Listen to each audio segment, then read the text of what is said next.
welcome back to WCS America Premier League action. We are getting ready for our losers match of today's group.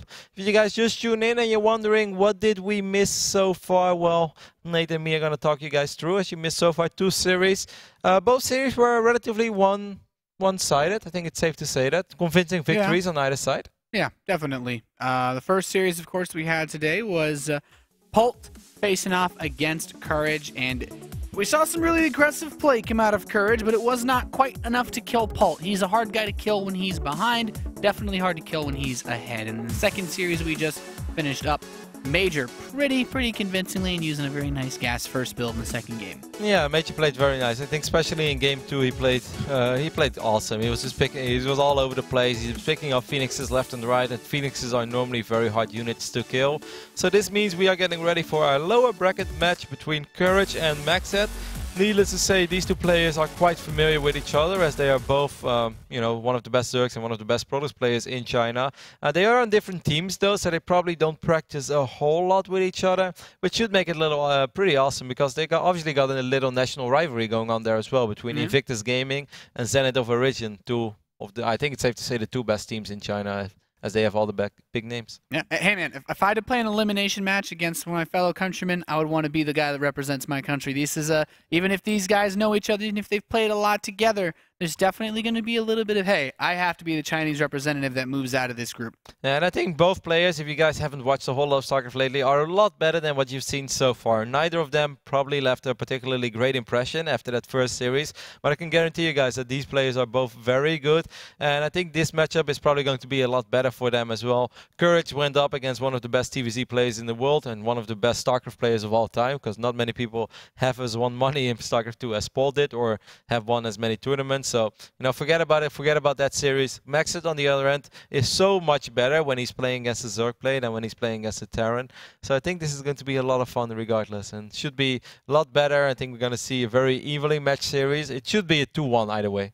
Yeah, should definitely be cool. I'm looking forward to see if, as you mentioned, if we're going to have any Chinese strategy similarities between Tudming and our Zerg player here, because I mostly love to see if Courage is going to bust out a similar mega economy style versus MacSed. I don't know how to really describe the way that Tudming played yesterday, but if Courage does anything remotely similar, I think it's going to be a really crazy series.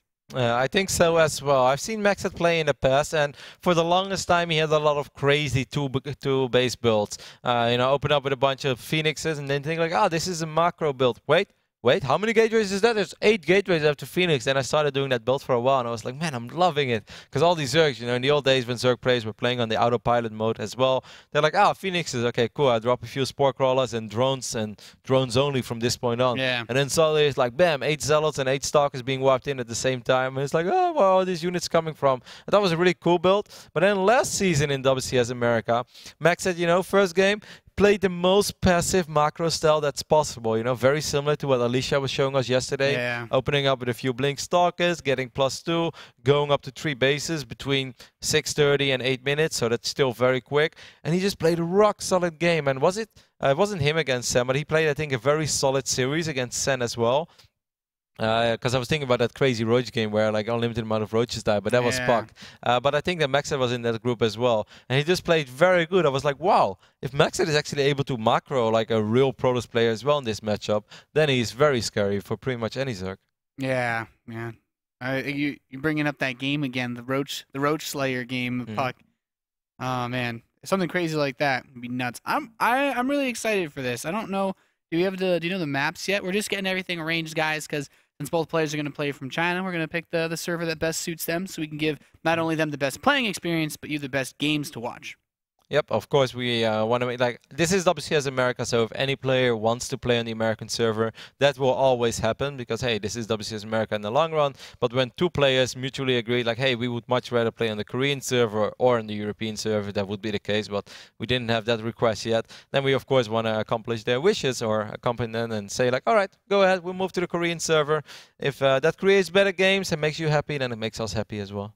Yeah, definitely. So What are you thinking, Kev? You like the style of Max? Do you think it's going to be any Stargate focused play, or are we going to have a little bit more of the +2 blink, which seems to be super popular? I think it's going to be macro-oriented, at least in game one. Now, these two guys, like we said before, they probably know each other quite well. And PvZ, perhaps more than in any other matchup, knowing each other changes so much. And often that's in favor of the Zerg, because the more familiar the Zerg is with the playstyle of the Protoss, the more they can, you know, make sure that they open up with speed, make sure that they're checking around every edge of the map basically, and see if there's any hidden pylons up anywhere. So I think this is going to be a series full of mind games. We don't know the entire history between these two, so it's impossible for us to say what's going through Courage's mind, what's going through MacSed's mind. But I would be very surprised if we see the same thing 2-3 games in a row, because I definitely think they're going to try to out mind game each other. Hashtag meta. It would be cool. Do you think there's a reasonable chance that we're going to see out of MacSed any cannon rushes? That's a good question. I haven't thought about it yet. MacSed has not really struck me as the cannon rusher. Needless to say, he's capable of doing it. He's not like top. Like if this is top, I'd say hell yeah. If this is Jim, I'd be like, yeah. MacSed, I'm not sure. I think he prefers strong 2-base timings, Immortal Sentry all-ins, or Immortal Zealot, something like something that Jim did as well, and of course Parting has done in the past. Or maybe, just maybe like straight up macro game. If let's say Courage game 1 goes hedge first, doesn't scout. Game 2 he goes hedge first, doesn't scout, and we go to a game 3. Then I'm pretty sure that MacSed will cannon rush him, but I am not expecting it in game 1. But it's hard to say. It's just theory crafting. Yeah, makes a lot of sense. I was also bringing this up because, the first map, being Frost is standard as it is, there's been some pretty kooky cannon rushes that have been popping up on this map. Some cool things people are doing with that little lip, the peninsula, as it were, by the edge of the main base ramp. So the what? I've never heard that word before in my life, Nate. Never heard the word peninsula? No. Define. How do you write it? Spell it for me. Spelling bee contest right now. Peninsula. P-E-N-I-N... S-U-L-A. Okay. Yeah. It's like what Florida is. So it's a body that kind of it's like an island, except there's one small strip of land that goes out, basically. Like it's surrounded by water on all but like one limited side. So it's like an island, but then it's still connected to the mainland. It's covered by water. It's covered by water like 3 sides, basically. We have a state like that in Holland called Flevoland. We created that state out of nothing, Nate. 30 years ago there was nothing but water, but we turned it into a state. Aren't we amazing? I'm so impressed. Were you part of that? No, I was not. But I have seen it, and we even have a theme park there, just so you know. That was pretty cool. All right, both players are ready, and we are ready, so I'm going to fire up the first map of my third series of the day. It's going to be played on Frost. It's going to be an all-Chinese encounter between Courage and MacSed. I'm really pumped for this, like I said many times. These players are better than what they have shown so far today, and I'm sure of that, and I'm pretty sure that we are looking at a very exciting and evenly matched PvZ series. And I genuinely believe that either of these two players still has a very, very realistic shot at making it out. Because if it's Courage versus Major, well, I would say anything can happen. It's still a TVZ, and I think that Courage can do a lot better than he did against Bolt. And MacSed also made a lot of unforced errors in game 1, and in game 2 Major just outsmarted him. But if they play again, there's no telling in what is going to happen. And that's right. As you mentioned, the potential Chinese metagame. You guys can see we're loaded into the game behind us. It's time to kick off our losers round. Only one may advance from this best of 3, and our first player in the top right position, representing Invictus Gaming, it is MacSed. Trying to get another live performance here in WCS America. His opponent in the southeast, however, Zenith of Origins, it is Courage. And we see the first pylon going down in the main base, so I'd be very surprised if we see some cannon shenanigans over here on game 1, which is awesome, because that means I was right for now. I'm expecting a Nexus first into Gateway, something we see more and more and more these days. It is a little risky, it's a little greedy against super early pools, especially when speed links come into play as well. Even though, it is possible to defend almost anything, but it is also going to be extremely hard to have a secure natural and not to lose a whole lot of probes. But so far Courage is showing us that he's aiming for a macro-oriented opening as well. It's actually going to be a gate before the Nexus on the low ground, so it's most likely a 1-gate fast expand for MacSed. And Courage going for a 14 pool over here, so he's also not messing around. He's like, I know my fellow Protoss players in China, they love cannons, they dream about cannons. Yeah. I ain't got time for that today. Hey, in an elimination match, last thing you want to do is death by cannons. That's an awful thing to get sentenced to. Demand trial by combat, Nate. Trial by cannons. Nate is only in Season 2, he didn't get that reference. It's Game of No, Thrones. they had it. No, there was one in Season 1. Oh, really? Yeah, Well, my I memory's forgot not that bad. Alrighty. CS7 escort going up on top of this weapon. So this is an interesting wall off, by the way, for MacSed. I don't like it that much because the one Zealot definitely doesn't block this, so he's gonna need one more building. Even if you put a Zealot, no, I don't think there's any way that the Zealot can ever do this. That's a really weird wall off. You need a really buff Zealot. This is the second time we've seen this too. Yeah, yesterday there was a Zealot with shoulders were broad enough, but you need Dwight Howard shoulders to block this entrance. How many days does the Zealot need in the gym to block this ramp? Ask Dwight. Well, he's going to go take a fast third base, it looks, as well. So, you know, pretty standard. 3 hatch before the 4-minute mark. Nothing super surprising going on as that Nexus begins for our Protoss player. This is actually sort of an interesting opening because he's going for the 14 pool, which, you know, is relatively safe. Sometimes you see at least 15 if they want to go pool before hatch. He's going 14 pool, but as soon as he realizes that he's safe, he's like, cool, I'll make a queen and then I'll make hatchery. So he's getting still 3 hatches before the 4-minute mark, which, needless to say, is very quick. And I almost feel that, you know, if I'm MacSed, I would like to do some gateway pressure on this. You know, if you can kill that 3rd hatch, that would be fantastic. And that is actually a sort of a nice hatchery to attack as well. If you can get a pylon up on the high ground, and maybe even wipe in a cannon next to that hatchery on the high ground. I love doing that. Yeah, it'd definitely be cool to see. Warp Gate is on the way for our Protoss player. And, you know, if we talk about gateway pressure, obviously he has not yet acquired the amount of resources to go into something like a Stargate. You like 3-gate pressure, 2-base, 4-gate? I like 2-base, a lot of gates. No, I'm not sure. He's opening up with a sentry, which kind of gives me the feeling that he doesn't really want to go too crazy. He is dropping 2 additional gates, but he has 0 probes out on the map. He's not trying to hide anything.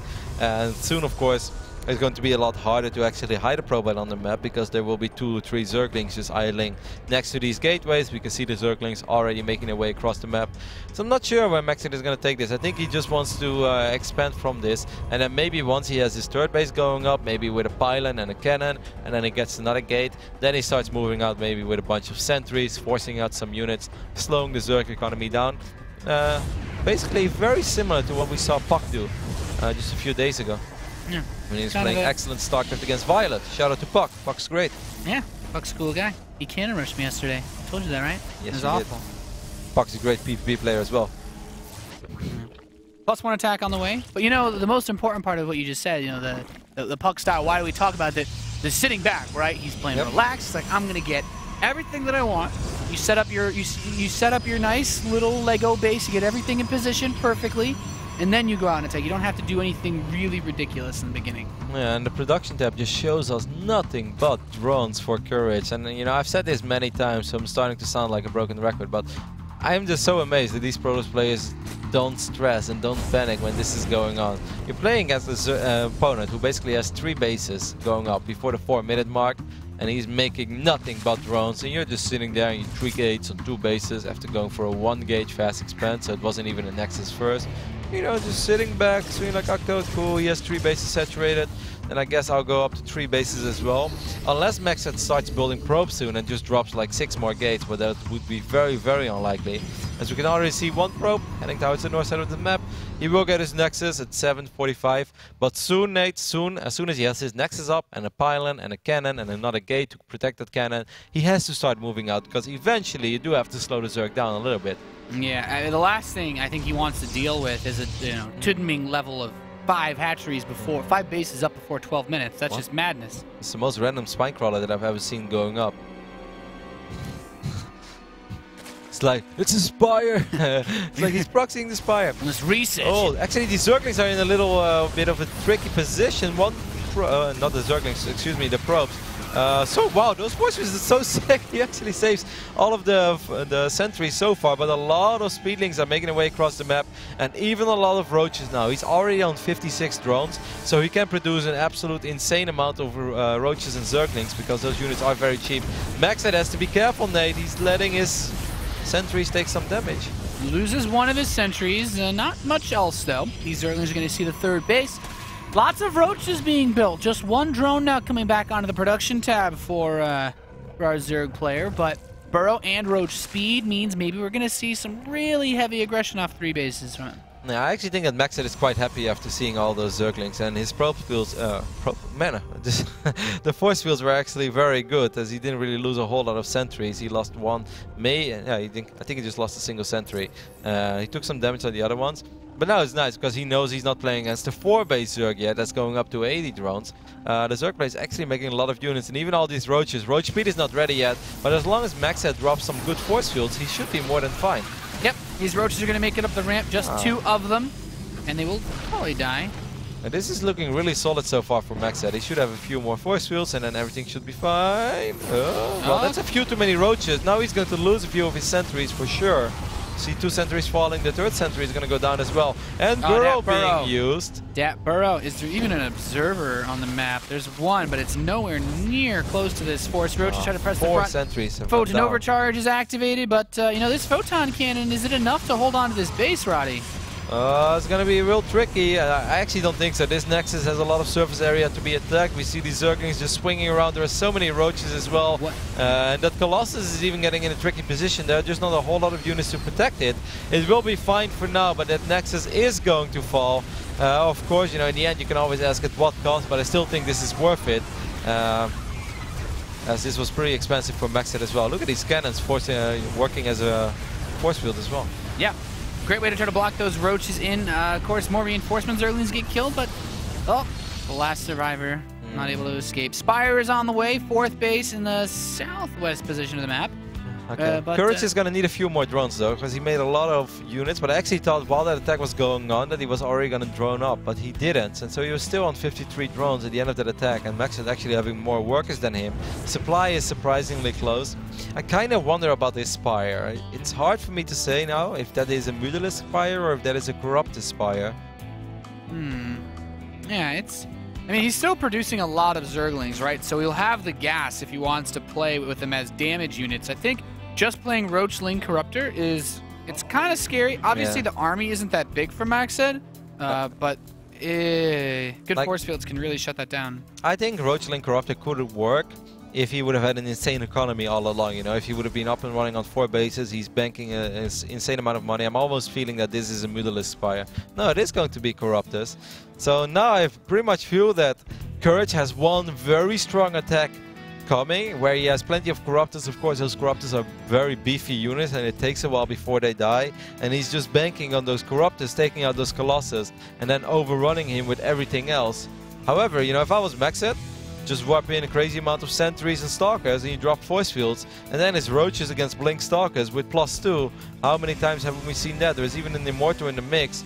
You know, there's only a single Colossus. Is there even Thermal Lens? Yeah, there is Thermal Lens, but it's just, I love the Immortal production now from MacSed, and I think that the Corruptors were a wrong choice, but we'll see how this one plays out. It's going to be interesting, right? I mean, we're almost reaching that crank level where I've got all these Corruptors and there's not really anything to shoot at with them. You mean Nesty? Yeah. Well, I mean, Crank was the Protoss that he basically Mothership core is out of position, so the MS core will fall. Time warp maybe, MacSed? Nope, no time warp. Where's the Colossus? He's hiding it. Or did he die already? Nah, he went on vacation, man. They gave him the day off. Said, there's a lot of Corruptors out here. It's okay. That's pretty cool. I like it. I mean, it makes sense. Hey, everyone deserves paid vacation, Kev. Are you suggesting something? Our boss is watching. So. First, Corruptors are taking some damage, but they're not doing too much else. These 3 Immortals, though, like, you're not going to break this with roaches, no, man. I love this for MacSed, and I think that MacSed is completely okay with how this has gone now after that first attack. You know, probably was sweating a little bit, wasn't sure about the economy of Courage, but Courage took a while before he went back to droning. But now, with all those Immortals, sentries, +3 stalkers, I actually think MacSed is going to move out soon, you know? Why not? Yeah. Why not? Very good question to ask. He's going to step out, and I mean, hey, worst comes to worst, there's a huge counterattack, and that one Colossus puts the team on his back. Well, the Corruptors are still there, though. +1 being researched as well for these Corruptors, so I still think that a big Muta switch eventually could be an option, but let's not forget that there will be +3 Blink Stalkers, so if he wants to go for a big Muta switch, then it has to be a base trade scenario. And of course, he's positioning his army in a way that theoretically this could go into a base trade, and we see a lot of Spine Crawlers being morphed in as well. I'm smelling base trade. It's in the air tonight. Base trade, base trade, base trade. Coming up towards the third base. There's a wall. Can he begin the trading procedure? Going after these photon cannons. Picks off one.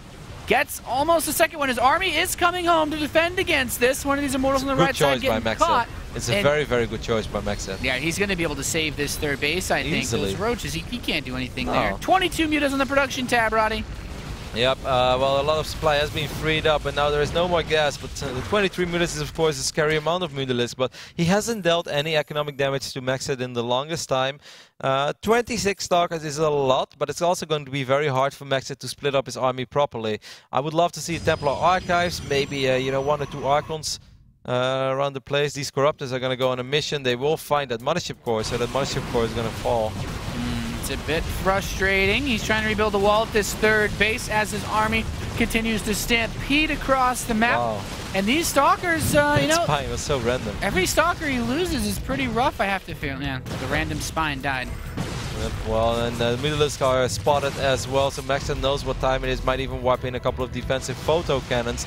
I love how these Mutalisks immediately start working on that cybernetics core, but I feel that MacSed has done a fantastic job in splitting up his army. He left enough at home to make it very hard for these Mutalisks to clean up everything, and he also has enough on the other side of the map to kill everything. Yeah, it's still rough because those Mutas are going to town, but the Zealots are now in the main base. He's keeping a lot of his Stalkers out on the map. And these Corruptors are taking some shots, but he's disrupted all of the mining for MacSed, and his Cybernetics core being gone means he can't spend any of his money. Of course, MacSed is disrupting a lot of the mining as well. There are Immortals that went through that Spinecrawler forest and actually parked on the high ground. There are Zealots in the main base of a Zerg player. Mutalisks start trading with these Stalkers. If he wins this fight, then things could snowball. Of course, he still has that one mining base that is his original fort base. Okay, slowly but steady, I'm starting to believe a little bit, and that at least there is a way for courage, but he only has 24 drones remaining, Nate. And it's still only +1 Mutalisk as well against +3 Blink Stalkers. Yeah, but let me, if you look at the banks, now Stalkers are being warped in again. He's still making Mutalisks. He's still got 5 more about to pop.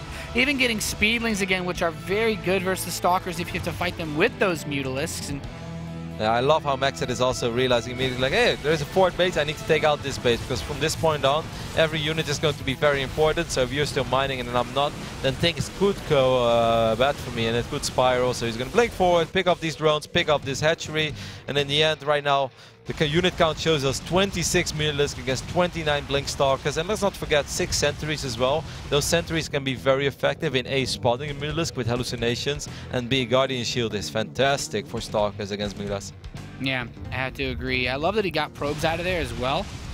Doesn't really have the money, unfortunately, to rebuild anything, so if he does lose all of his Nexi, that's going to be it as far as setting up any additional structures go. So getting it onto these Spine Crawlers, and that's really all the static defense that's left. Few drones still hiding around in the top right.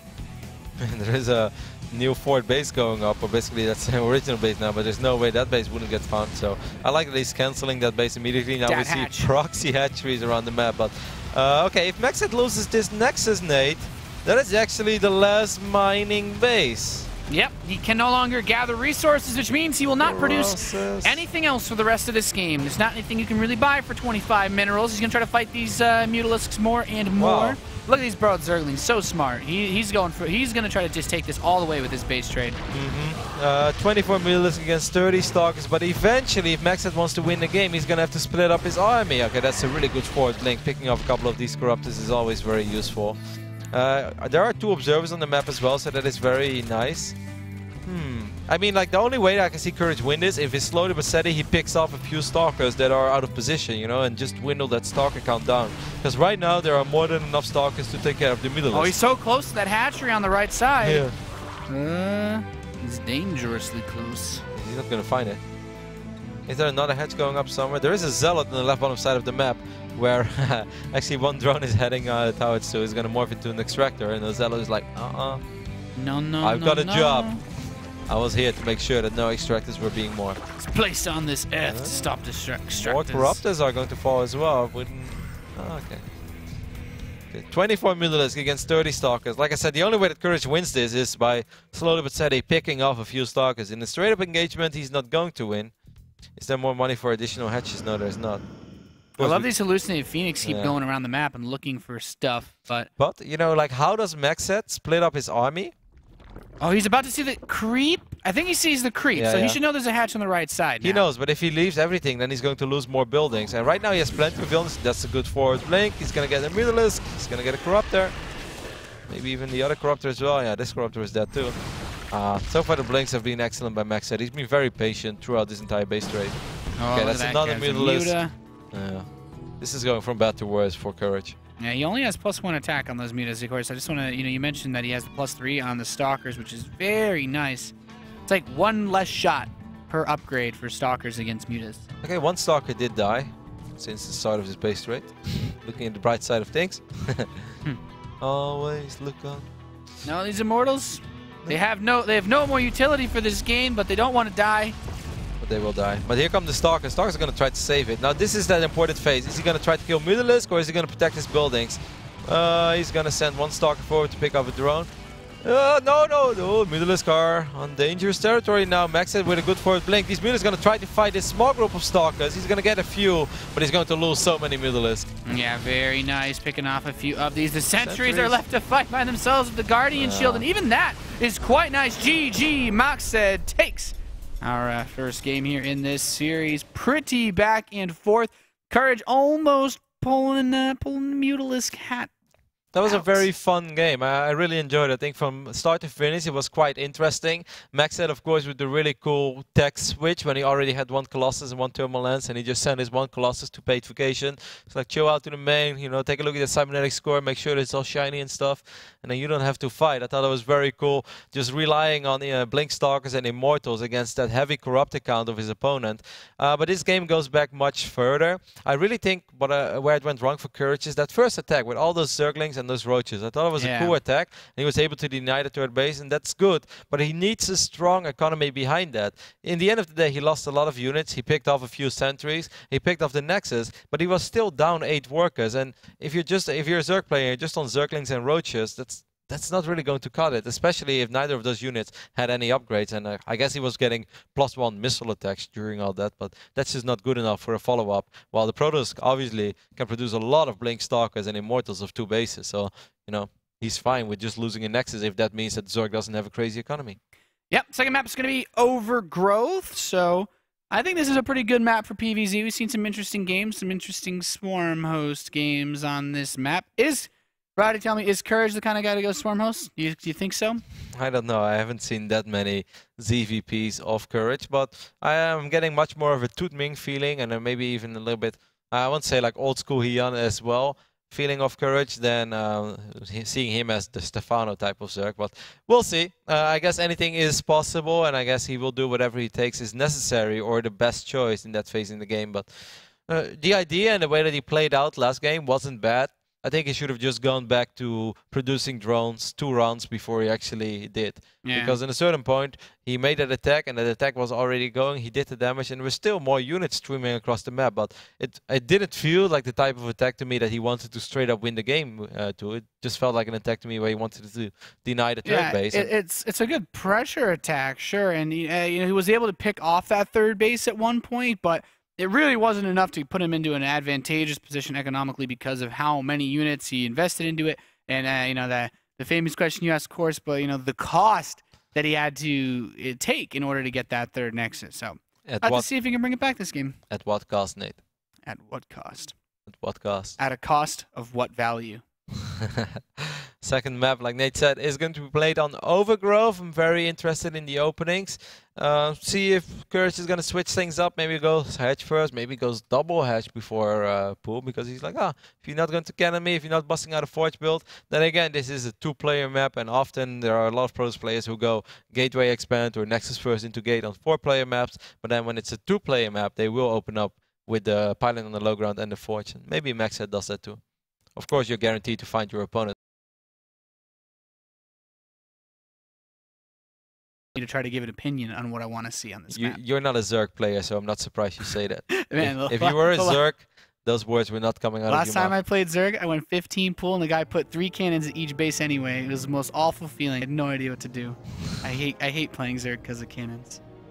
All right, well, this is our first player who may or may not be going cannons this game in the bottom left position, playing for Invictus Gaming. He's up 1-0, and his name is MacSed.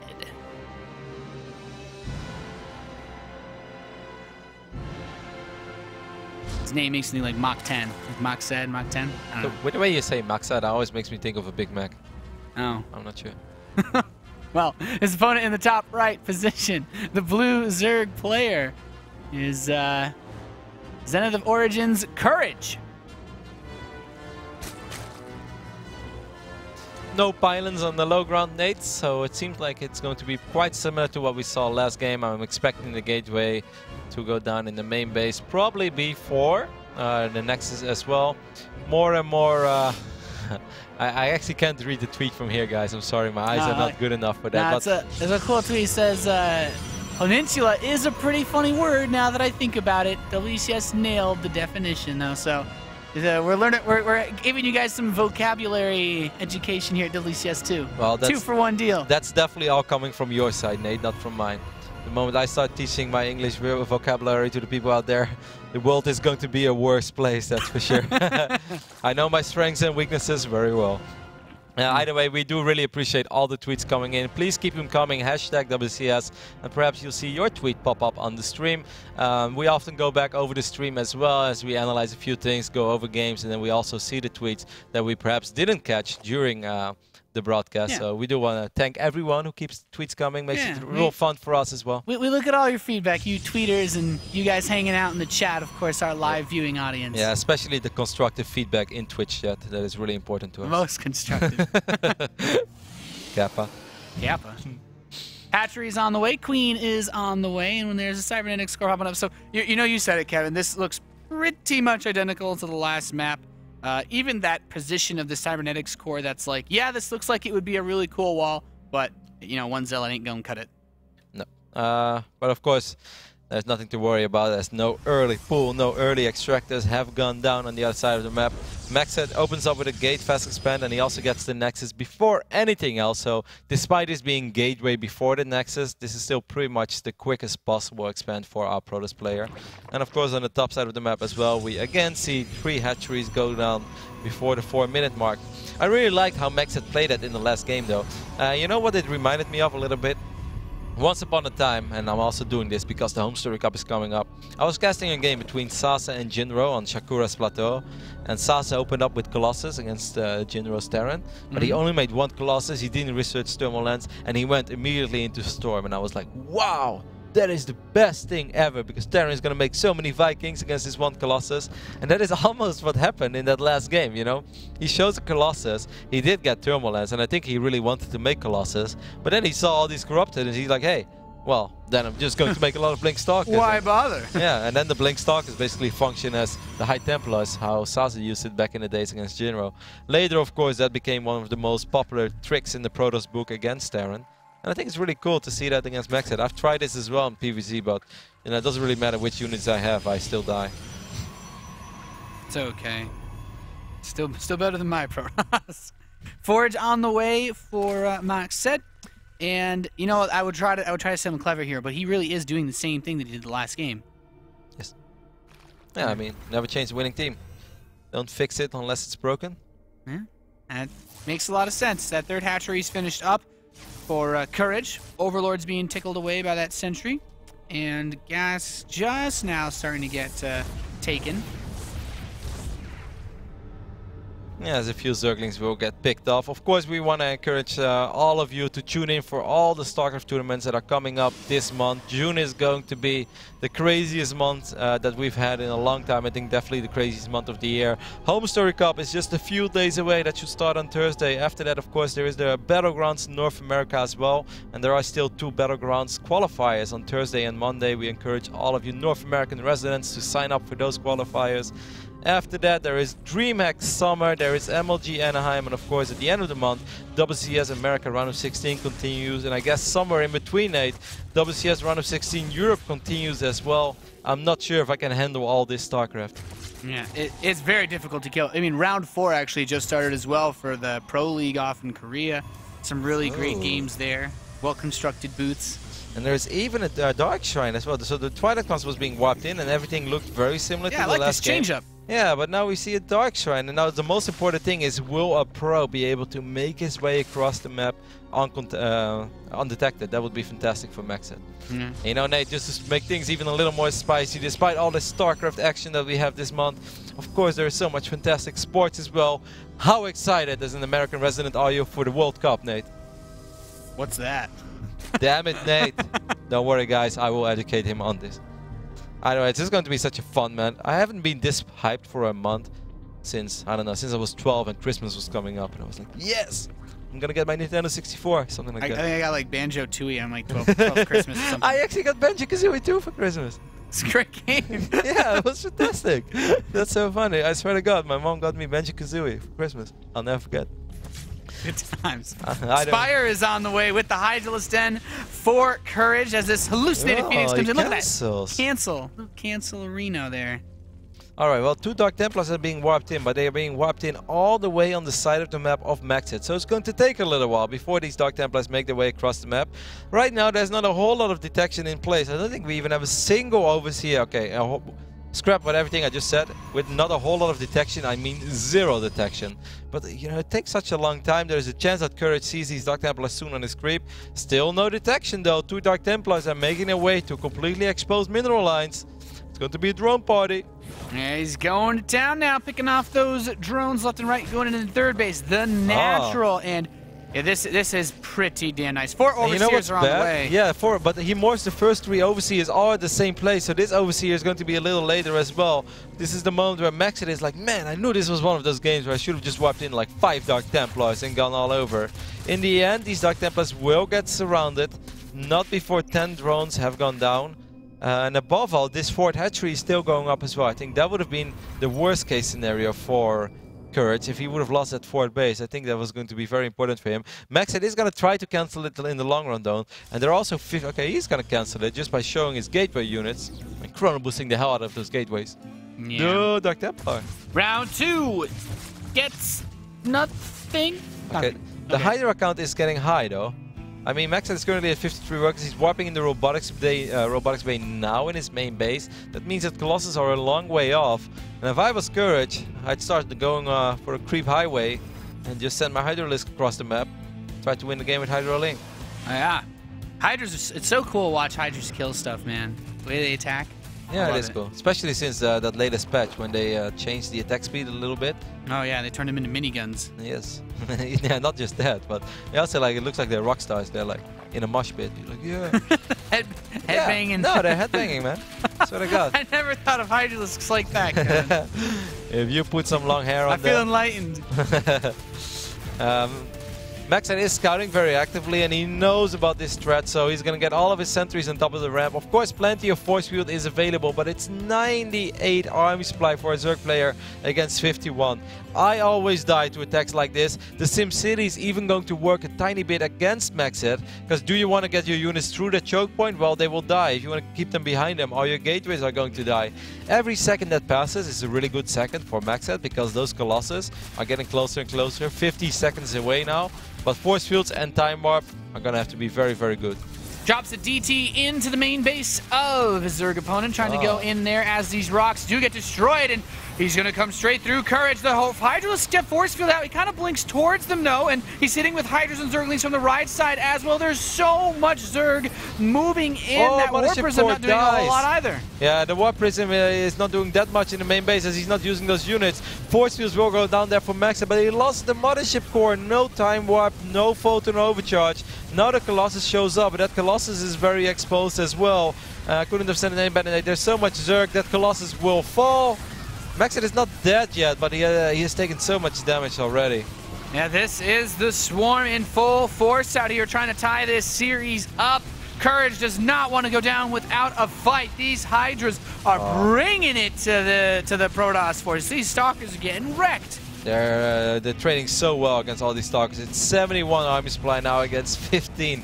The MacSed is almost having 0 units out on the map, losing another sentry. So many probes have gone down. More Hydras are making their way across the map. Such a shame. What happened to that Warp Prism? He warped in 5 units and he never used them. Yeah, and he had enough time to use his reinforcements to kill all of it off. Another Colossus pops out, but he's depowered the wall, and he still doesn't have extended thermal lance. He's just started researching it. Yeah, that's bad. That means that these Hydra... Look at that headbanging Hydra. Did you see that? That Hydra was rocking the hell out. He took out the robotics facility with his forehead, Nate. With style. Either way, good game there by Courage, playing a very swarmy style of Zerg and punishing that super late robo by MacSed, despite taking some damage from these Dark Templars. But of course, you know, if you go for Blink Stalkers, go for Sentries, go for DTs, that means that something is going to be late, and that was the Colossus in this case. However, I still think we look at a completely different defense if he casts Photon Overcharge and he drops a good Time Warp. Yeah, just having that Nexus to soak up the damage, even with how fast the Hydras attack, even with how much damage they do per hit, just, you know, that extra 2,000 hit points the Nexus gives you, even if you lose the third base, still, it buys you time to getting the Colossus out. Once you get 2 Colossi out fighting at once, even without range, it's still so much better for defending. Even 1 Colossus is an absolute game changer, even without thermal lance. As long as you have units there to protect that Colossus, 1 Colossus is just a world of difference. It can be microed, and if he doesn't attack it, it's very simple. You know, either the Zerg attacks the Colossus, and the Colossus is being microed, and all the gateway units are actually doing real damage because, you know, they're not actually being shot down immediately, or he ignores the Colossus, and that Colossus is just sitting there shooting lasers, burning everything up. So it's a real difficult situation in that case for a Zerg.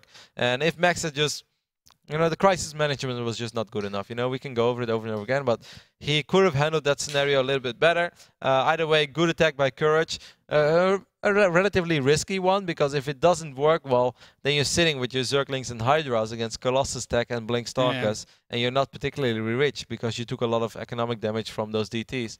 The DT play was cool, though. I liked seeing it. Third map, the deciding map for our losers match is going to be Merry-Go-Round, and this is an interesting one.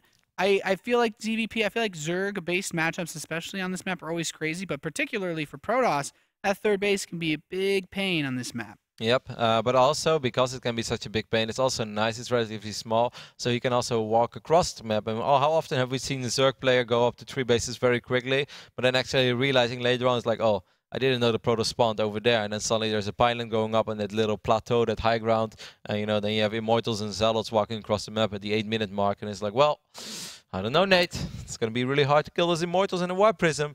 And this is definitely a great map for a very strong 2-base push. MacSed is ready and Courage is ready, so I'm going to fire up game number 3 between these 2 excellent Chinese players. Is it going to be Courage? Is it going to be MacSed? Let us know who you think has the best chance of advancing, not just of this series, but of the entire group. Or if you guys say no, it is going to be pulled and major regardless. Hashtag WCS. We try to read as many of your tweets as possible. I enjoy some of them are pretty good. I like the ones we've been putting on the stream as well. So. Yeah, especially about the guy reaching out to Miley Cyrus. That was great. Yeah. Oh, wait, that was me. Kidding.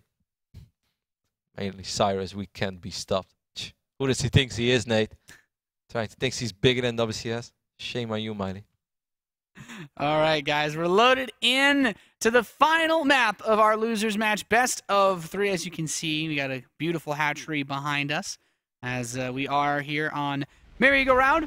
And that hatchery is the sole property of our blue Zerg player representing Zenith of Origins. He just tied the series up. It is Courage. Takes a lot of courage to make that Hydralisk Zergling push work, Kev. How long have you been sitting on that one, Nate? There's not many opportunities to bust it out. His opponent in the top right position, representing Invictus Gaming, it is MacSed. Now, you know, if Courage would go for a very quick 3-hatch style again, like he has done in the previous games, and he takes that 3rd hatchery close to MacSed's base, you know, he takes his natural and then he takes the base that's on the right side of his main. That is so easy for MacSed to just push. He gets a pylon over here somewhere on this high ground. We saw Craig do that, didn't we? Yeah. And we even, wasn't it Jim as well who did it against Jadon? Yeah. It happened twice. Yeah, like Jim against Jadon was slightly different, but especially Crank, it was the exact same spawning location, and it's almost unstoppable. Well, Jim did like the 7 minute 50 second, 2 immortals, like only 4 sentries or so, not a lot. Yeah, Jim really, Crank went for the pure Zealot Immortal parting style, you know what parting did, and of course Naniwa has done multiple times back in the days, especially in the days where we used to play Neo Planet S. Nani brought out the sick Immortal Prison builds. I loved that build. It was cool. And then I tried it, and all I saw was roaches. That was a build I could actually win with against her. It's so silly. Whenever I see things, it always looks so good, and then I try it, and then all I see is roaches, Nate. All I see, yeah, roaches. And blind your eyes. So, this game, we have hatchery coming up. Nothing super crazy. Cybernetics Core is on the way. I like that tweet. Someone is reaching out to us, Nate, asking us about some other sports than esports, asking what is better, the World Cup or the Stanley Cup. Well, I am very, very pumped for the LA Kings making it to the final of the Stanley Cup. I think that's awesome, especially because it's like LA versus New York. You know, of course, I'm not a real American citizen, but even I think that's a little special. You have the 2 most prolific cities going up against each other, but you know, you can't mess with the World Cup. I'm a European after all, and I can't wait to see how Netherlands is hopefully going to perform very well, but I am not feeling very confident about it. But I think both sports are very beautiful. Yeah, hockey's cool. And, you know, there's New York involved, so that's all that really matters. No, okay, I mean, I know that you're born and raised in New York, but you have to cheer for LA now. # support your locals, Nate. It's Kings all the way. I haven't established residency yet. Mothership Core is popping out. 3rd base on the way. And you know, Kev, that 3rd base is not in the please kill me position. So I feel like already a good start to this game for Courage. Yeah, definitely. You know, that Overlord seeing that Nexus going down over there, and Courage making a very wise decision of expanding towards the south side of the map, because it would have gone north, and it's so extremely difficult to stop some very strong 2-base pushes. Yeah. Sentry coming out. Warp Gate is starting.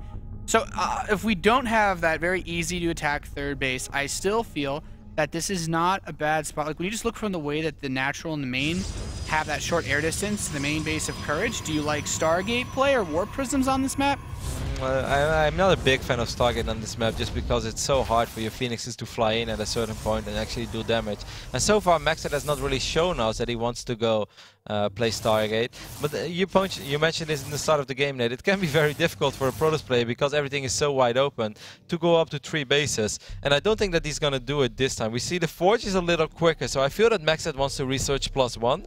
And I think that he's going to fire up almost immediately. There we go. We see it at the production tab. We also see our dedicated observer showing our Forge.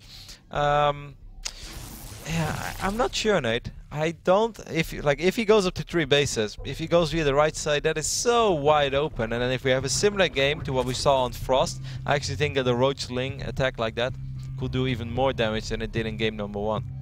So, I don't know. I wouldn't be surprised to see some good old 2-base MacSed. Because once again, like Wax Angel said at the start of the day, you can't spell MacSed without MC. Fair enough. Just like you can't spell YOLO without Johan Merlo. Or you can't spell Johan Merlo without YOLO. That's the right way to say it. I don't have a response to that. Because it's there we go, Nate. We see a lot of gates being warped in. That is already 7 gate +1.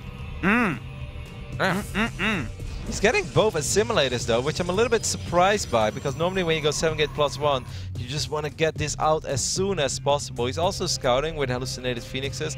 If I was MacSed, you know, Nate, I would probably sell the idea that I'm going up to 3 bases. I think then there is a bigger chance that this is going to work than when he's just going to march across the map with a 7 gate +1 and try to win. Roach Warren being morphed in now, very important. Without the Roach Warren, there's no way you can ever stop a 7 gate +1.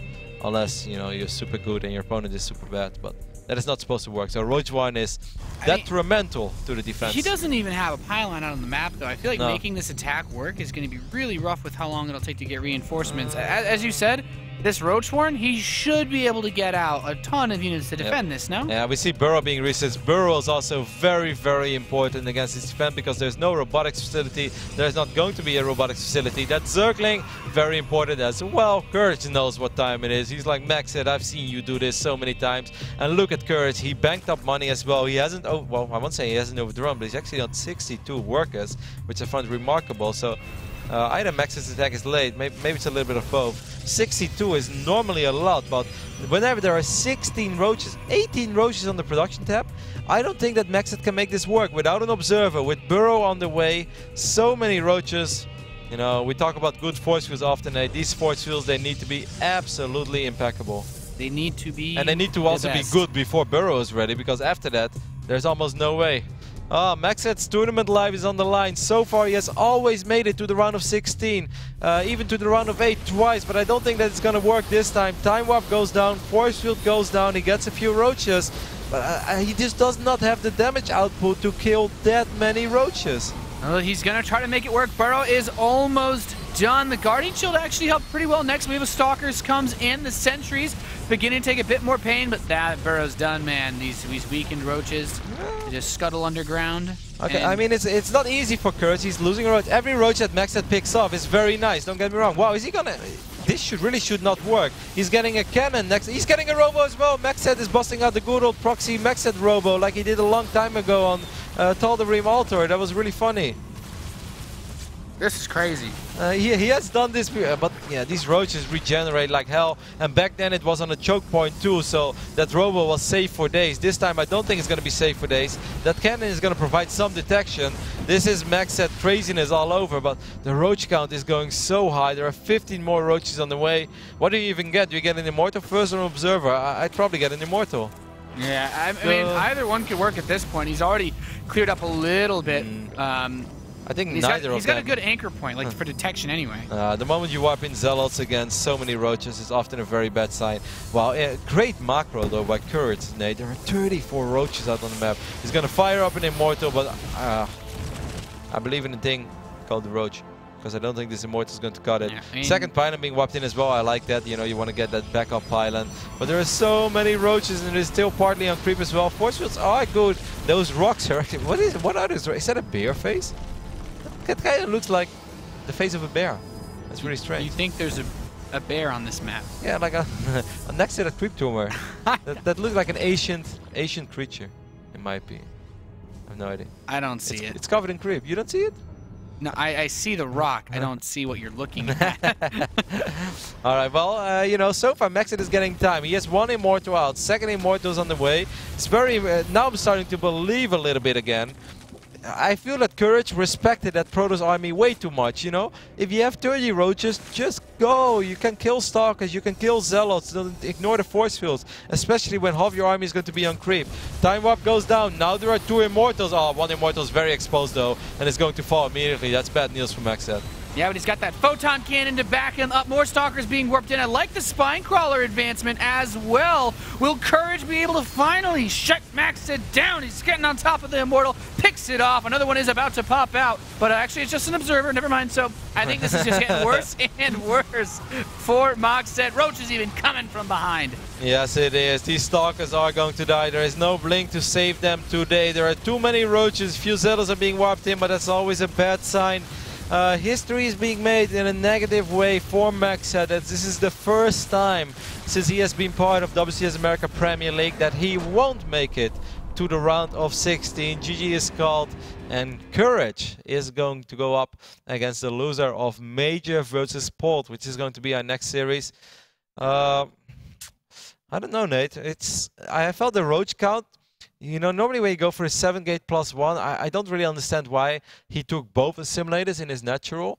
And the attack was quite late, like you said as well. He didn't have a probe out. He didn't rely on having a probe out on the map. Perhaps he didn't send a probe out early on because he really wanted to let this come as a surprise, and often when probes are out early on the map dropping pylons, Zerg players pick up on this immediately and they're like, hey, probably gateway aggression is coming. But still, his attack was late. The moment that you're even waiting for your pylon to finish up on the edge of creep, and the production tab shows 16 to 18 roaches, no gateway attack is almost going to work. Yeah, it's really difficult. Like you said, if you don't have the pylon out there preemptively, it's cute to see the photon cannon placed outside the edge of creep with the robotics facility, but it was just really, as you mentioned, also the insane macro of courage, those spine crawlers that he had behind his army. So when MacSed did try to break him, there was just way too much to push into. And I even think that Courage respected the Gateway army a little too much. And when there were 2 Immortals, I was like, you know, maybe if the force fields are very good now he can actually kill roaches because he has so much more DPS in the army. But then he went for it, in my opinion, too quickly. He should have waited longer or dropped better force fields or get a different angle. Because the moment that the first force fields went down, there are like 12 roaches shooting at one of the Immortals. And that should not happen, especially if you don't have a Warp Prism. You know, if you have a Warp Prism, then let it happen. You pick up the Immortal, you drop it in the back of your army. If you're as good as MacSed or Parting, you can do that kind of stuff. But in this case, it didn't work out. So, unfortunate for Invictus Gaming, unfortunate for MacSed, and I'm a little sad about it as well, as I really like MacSed. And I must say, Nate, my Protoss Brawlers are having a hard time in WCS America this season. It's hard for me to feel remorse. I'm a Terran. Well, my Protoss heart is crying. You know what though, Kevin? Tell me. Our next series guarantees that a Terran will go to the round of 16 from this group. Yeah, just like we already have 6 Terrans, Nate.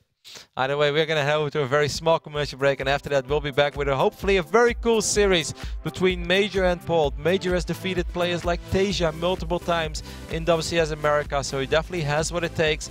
This is a big series for Major as well. If he wins this series, it's going to be the first time that he's ever going to make it to the WCS America round of 16. I think that would be awesome, but having Captain America himself pulled here would also be awesome, and that's almost to be expected. So we'll see what's happening. Very small commercial break, and after that, we'll be right back.